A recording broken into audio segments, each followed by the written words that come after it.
Hello, today's news story inspired video is really just a question. Are non-financial disclosure requirements a regulatory overreach?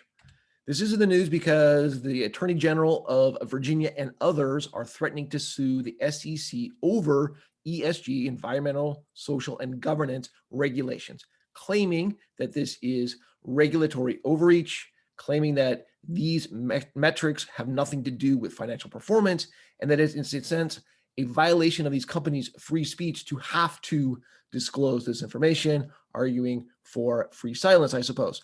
Now, I do have a number of videos on ESG related topics. Please check those out following these links right here.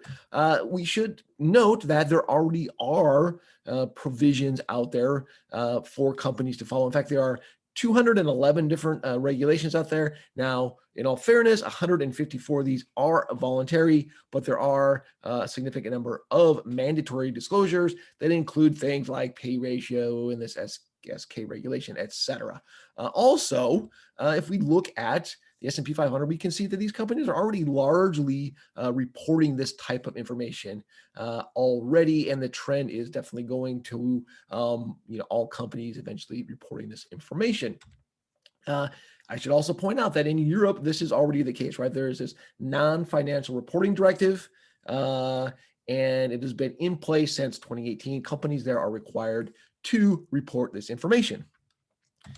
Ultimately, the purpose of this regulation, either in Europe or this potential regulation here in the US, is to help investors like you and me, consumers, policymakers, other stakeholders.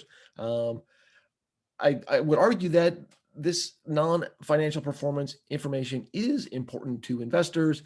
Potentially, you have a company that isn't doing well there that will later on have financial difficulties because they then have to deal with these issues. These types of disclosure requirements in Europe include things like ESG, human rights, corruption and bribery, etc. We should also point out that financially speaking, I'm not really sure these things are actually not financial. If you look at the data out there, consumers are much more loyal, much more likely to use products where the company has good, sustainable metrics. Okay, so I would argue that we should expect that these things do impact financial statements directly because of that. Now, of course, the true consideration here, I don't really think this is a free speech issue. I think this is really about cost, right?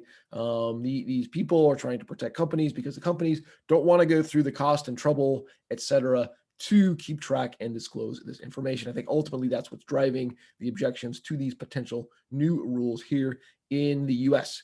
Curious what you think? I'm Brian Kozlowski. I hope you enjoyed that. Thanks so much.